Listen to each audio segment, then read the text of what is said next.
তো মাঝে মাঝে কাজের ফাঁকে নিজেকে রূপচর্চার মধ্যে রাখতে হয়। তো আমি আজকে আসলে রূপচর্চা করব। রূপচর্চা বলতে আজকে আমি মাথায় একটু মেহেন্দি লাগাবো, সাথে অ্যালোভেরা।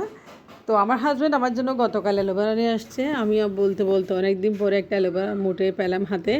তো আগে আসলে অনেক করতাম, এখন আসলে সময় পায় না, সেরকম করাই যায় না। তো অ্যালোভেরা যখন নিয়ে আসছে মাথা অবশ্যই লাগিয়ে ফেলবো। তো হ্যালো এভরিওয়ান, আসসালামু আলাইকুম, welcome back to my channel. যেখান থেকে আমার ভিডিও দেখতেছেন অবশ্যই লাইক কমেন্ট করবেন। তো গতকাল আমি কিছু সজনা পাতা নিয়ে আসছিলাম কিনে বাজার থেকে। তো আমার খুব প্রিয় সজনা পাতা, আসলে আমি জুসকে আসলে কি বলবো, এই সজনা পাতা আমাকে বাঁচিয়ে রেখেছে।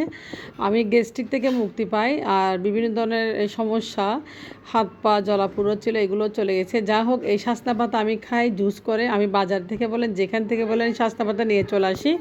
তো গতকাল বাজারে গেছিলাম, একটু হাঁটতে, সেদিকে সজনা পাতা পেলাম, নিয়ে নিলাম। এখানে 50 টাকার সজনা পাতা, তো অনেক দাম হয়ে গেছে। তো কিছুটা সজনা পাতা নিয়ে আমি ভালোভাবে পাতাগুলো আমি ধুয়ে নিচ্ছি, দেখেন ফ্রেশ করে। এখন সকাল 6টা, আমি ঘুম থেকে খুব আর্লি উঠি। আর এই সজনা পাতা আমি ব্লেন্ড করে নিয়েছি, দেখেন ছেঁকে নিয়েছি।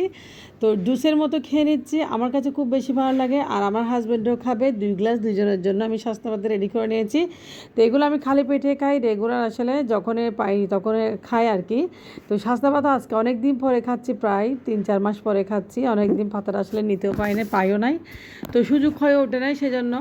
তো কালারটা খুব সুন্দর, দেখেন পাতার জুসটা। তো আমি এখন 1 গ্লাস খেয়ে নেবো, আমার হাজব্যান্ড 1 গ্লাস খেয়ে নেবে। তো আমার কাছে খুব বেশি ভালো লাগে আসলে, অসম্ভব এই সজনা পাতার গুণাগুণ। তো অবশ্যই সজনা পাতা খাবেন, যাদের ডায়াবেটিস রয়েছে আর যাদের শরীরে অ্যালার্জি রয়েছে তারাও খেতে পারবেন। তো এদিকে চলে আসলাম মেহেন্দি পাতা, যেহেতু একটু রূপচর্চা করব। গাছে মেহেন্দি পাতা তেমন নেই আসলে, জানি না, গাছগুলো মরা মরা হয়ে গেছে। সামান্য মেহেন্দি পাতা পেয়েছি, মেহেন্দি পাতাগুলো মাথায় লাগাবো অ্যালোভেরার সাথে।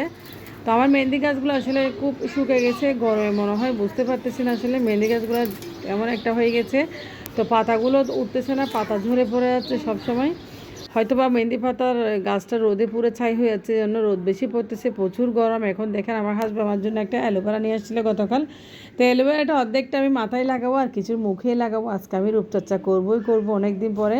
চুলের অবস্থা বেশ খারাপ হয়ে গেছে আসলে, চুলগুলো দেখেন, আমি ঘরের কাজগুলো বাদ দিয়ে অনেকগুলো কাজ রয়েছে। তো এখন মোটামুটি আমি অ্যালোভেরাটা একটু দেখতে পাচ্ছেন, অ্যালোভেরাটা নিয়ে নিয়েছি কেটে।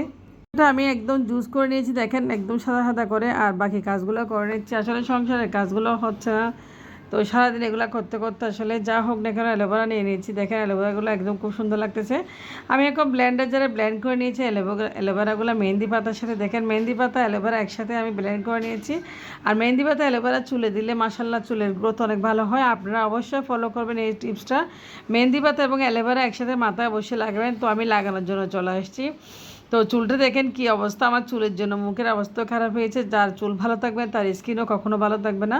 তো চুল যদি সুন্দর হয়, কিউট হয়, চেহারাটাও কিউট হয়, এটা স্বাভাবিক। যতই চুলে যত্ন করবেন ততই স্কিন সুন্দর হবে মাশাল্লাহ। তো আমার চেহারাটা খুব খারাপ হয়ে গেছে, বিশেষ করে চুলের যত্ন নিতে। এখন মাথায় কিছুটা অ্যালোভেরা লাগিয়ে নিচ্ছি মেহেন্দি পাতার সাথে।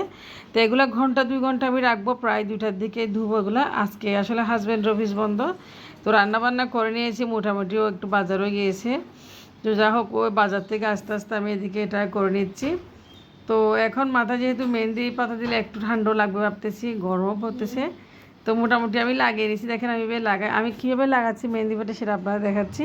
তো প্রত্যেক মেয়েদেরকে বলবো মাঝে মাঝে নিজেকে পারফেক্টভাবে সুন্দরভাবে রাখতে হয়। যদিও বা মেয়েদের সংসারের কাজে, মেয়েরা সারাক্ষণ কাজের লোকের মতো চুলাই বা সংসারে রেগুলার কাজ, যতই আপনারা হেল্পিং হ্যান্ড রাখেন না কেন, বাসার কাজ নিজেকে বেশিরভাগ করতে হয়। সেজন্য আমাকেও আমার বাসার কাজগুলো করতে হয়। তো কি আর করা, এখন আমি হেল্পিং হ্যান্ড, আমার উইকলি একবার আসে। তো আমার চুলগুলো দেখেন কি বিচ্ছিরি হয়ে গেছে, একদম সৌন্দর্যটা চলে গেছে, চুল শর্টও হয়ে গেছে। তো সেই জন্য দেখি আলহামদুলিল্লাহ শুরু করেছি অ্যালোভেরা দিয়ে, দেখি চুলটার কোনো অবস্থা পরিবর্তন করতে পারে কিনা। সে সাথে চেহারাটাও 12টা বেজে গেছে, খিদে মানে না খাইতে না খাইতে আমার চেহারা দেখেন, চুলে কীভাবে অ্যালোভেরা লাগিয়েছি। এদিকে কিছু মাংস নিয়ে আসতে আপনাদের ভাই, যা হোক মাংসগুলো কেটে দিয়েছে। তো ওকে কেটে দিয়েছে, আমি রান্না করে নিয়েছি। তো রান্না করে আমরা দুপুরে লাঞ্চটা করে নেব। তো এভাবে রান্নাবান্না শেষ করে আমি এদিকে মাথায় চুলে অ্যালোভেরা লাগিয়েছি, আর মুখে একটু ফেস প্যাকও লাগিয়েছি, সেটা অফ ক্যামেরায় আছে, আপনাদের দেখাচ্ছি না। যাই হোক, আপনারা আমার ব্লগটা কেমন লাগবে অবশ্যই আপনারা জানাবেন। আজকে ছোট্ট ব্লগ নিয়ে চলে আসলাম। আর ভিডিও ভালো লাগলে অবশ্যই লাইক কমেন্ট করবেন, শেয়ার করবেন, আর বেশি বেশি করে সাবস্ক্রাইব করবেন। দেখেন কয়েকটা কাঁচামরিচ দিয়ে মাংসটা আমি এখন নামিয়ে নেব। তো আজকে শর্টকাট আপনাদের পুল দেখায়নি এইটুকু পর্যন্ত। তো আমরা খাওয়া দাওয়া করলাম, আমার হাজব্যান্ড খেয়ে নিচ্ছে। যা হোক, আপনারা আজকে ভিডিওটা কেমন লাগবে জানেন। তো ভাত রান্না করেছি আর মাংস আছে, কিছু রান্না করি নাই। তো এগুলো দিয়ে আজকে খাওয়া দাওয়া দুপুরের। তো আপনারা ভালো থাকবেন, অবশ্যই দোয়া করবেন। আসসালামু আলাইকুম, আল্লাহ হাফেজ।